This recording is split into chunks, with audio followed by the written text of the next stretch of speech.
हर हर महादेव। शिव महापुराण अध्याय 5। ओम नमः शिवाय। अब हम पहुंचते हैं महाशिव पुराण के विद्वेषा संहिता के 5वें अध्याय में।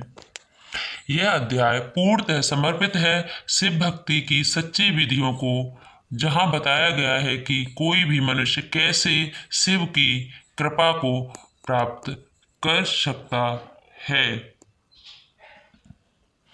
एक बार देवर्षि नारद, जो ब्रह्मा जी के पुत्र हैं और समस्त लोकों में विचरण करते हैं, उन्होंने ब्रह्मा जी से विनम्रता पूर्वक पूछा, हे पितामह, यह बताइए कि कलयुग में जब मनुष्य धर्म से विमुख हो जाएगा, पापाचार बढ़ेगा, ध्यान नहीं कर पाएगा, तब वह कैसे शिव की भक्ति करके मोक्ष प्राप्त करेगा।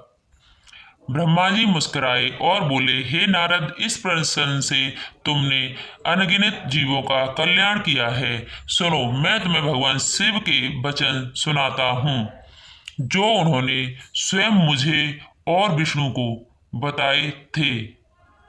आइए चलते हैं भगवान शिव के वचन। भगवान शिव बोले, हे ब्रह्मा, जो मनुष्य सच्चे भाव से मेरी आराधना करता है, वह चाहे जितने भी पापों में लिप्त हो, वह अंततः मेरी शरण में आकर मुक्त हो जाता है। भक्ति कठिन नहीं है, मैं सरल मार्ग का समर्थक हूँ। मेरी भक्ति के 7 उपाय हैं, जो भी इन्हें अपनाए वह भव सागर से पार हो जाता है। शिव भक्ति के 7 उपाय। सप्तोपाय। नंबर 1, श्रवण। मेरी कथा सुनना सबसे पहला पुण्य है। जो श्रद्धा से शिव पुराण, शिव महिमा अथवा लीलाओं की कथा सुनता है, उसका चित्त शुद्ध होता है। कथा के श्रवण से पुण्य जमा होता है और पाप क्षीण होते हैं।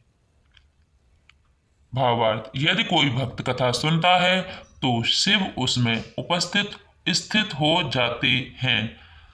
नंबर 2, दर्शन। मेरे लिंग रूप का दर्शन करने से तीर्थ स्थान के बराबर फल मिलता है। जो हर दिन सुबह सुबह श्रद्धा से शिवलिंग को देखता है, वह अज्ञान और मोह से छूटता है। भावार्थ, शिवलिंग को देखना केवल एक पत्थर को देखना नहीं, बल्कि ब्रह्म को साक्षात स्वीकार करना है। नंबर 3, स्पर्श। शिवलिंग का स्पर्श करने से शरीर में पवित्र ऊर्जा का संचार होता है। जैसे गंगा जल से स्नान करने पर तन शुद्ध होता है, वैसे ही लिंग को स्पर्श आत्मा को शुद्ध करता है। भावार्थ, श्रद्धा से छूना ही समर्पण है। नंबर 4, पूजन। पूजन करने वाला भक्त मेरी कृपा का पात्र होता है। चाहे वह बेलपत्र चढ़ाए, जल अर्पित करे या सिर्फ फूल, अगर भावना सच्ची है तो मैं पूजन से प्रसन्न हो जाता हूँ। भावार्थ, मैं भावना का भूखा हूँ, द्रव्य का नहीं। नंबर 5, ध्यान। जो मनुष्य नित्य मेरी आराधना में ध्यान करता है, वह जन्म मरण के बंधन से मुक्त हो जाता है।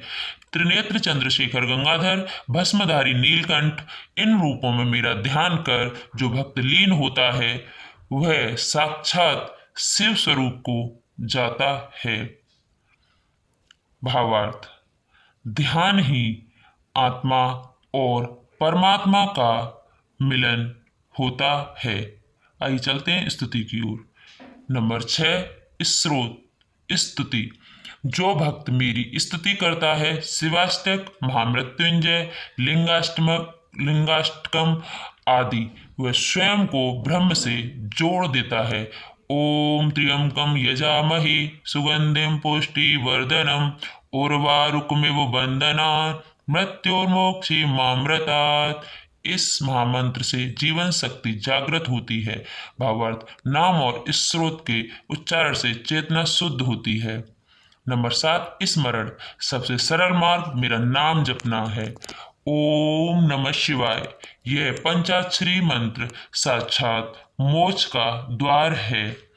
जो इसे मन ही मन भी दोहराता है, वह शिवमय हो जाता है। भावार्थ, नाम स्मरण से भीतर शिव प्रकट हो जाते हैं। शिव जी का उपदेश। भगवान शिव ने अंत में कहा, हे ब्रह्मा, हे नारद, हे समस्त प्राणी, यह 7 उपाय कलयुग के सबसे प्रभावशाली साधन हैं। जो प्रतिदिन इनमें से कोई एक भी करता है वह मेरे लोक को प्राप्त करता है और दुखों से मुक्त होता है। कथा का सार, शिव भक्ति कठिन नहीं है, बस भाव चाहिए। कोई अमीर, ज्ञानी या योगी हो ये जरूरी नहीं, केवल सच्चे हृदय से श्रवण, दर्शन, स्पर्श, पूजन, ध्यान, स्तुति या स्मरण करें, भोलेनाथ प्रसन्न हो जाते हैं। समापन, इस प्रकार महाशिव पुराण के 5वें अध्याय में शिव भक्ति के 7 अमूल्य रत्न हमें प्राप्त हुए हैं। यदि आप इनमें से एक भी अपनाएं तो समझिए कि आपने जीवन को पावन बना लिया। बोलिए हर हर महादेव। जय भोलेनाथ, जय शिव शंकर। तो आइए इस अध्याय को यहीं विश्राम देते हैं और अगली कथा में जानेंगे कामदेव दहन की वह रहस्यमयी घटना, जहां तप में लीन भगवान शिव को कामदेव ने विचलित करने का प्रयास किया और फिर हुआ इतिहास का पहला दिव्य दहन। तब तक के लिए ओम नमः शिवाय का जाप करते रहिए, हर दिन शिव को याद कीजिए और जीवन को शिवमय बनाइए। अगर ये कथा आपको प्रेरणादायक लगी हो तो शेयर करें, सुनाएं और अगली कथा में फिर से जुड़ें। हर हर महादेव। जय शिव शंकर।